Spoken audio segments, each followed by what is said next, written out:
nombre de personnes qui affluent ici à la gare centrale de Lviv est absolument impressionnant.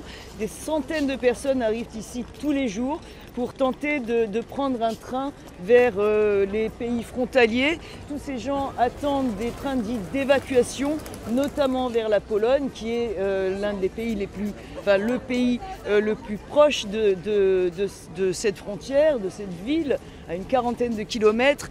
Et chaque jour, il en vient davantage. Les gens ici, en attendant de pouvoir prendre un train, et les transports sont gratuits, logent souvent chez l'habitant.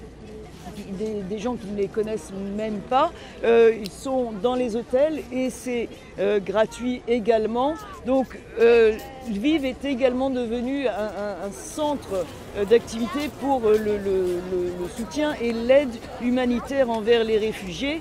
On a vu arriver plus de 2500 tonnes d'aide humanitaire du monde entier ces seuls 2 derniers jours.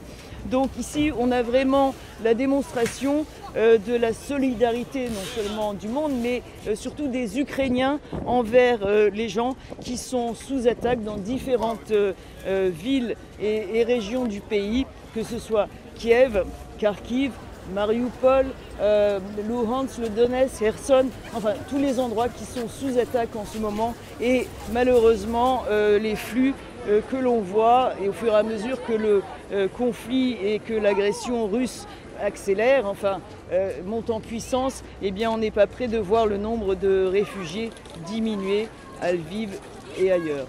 Valérie Goria, à Lviv pour Euronews.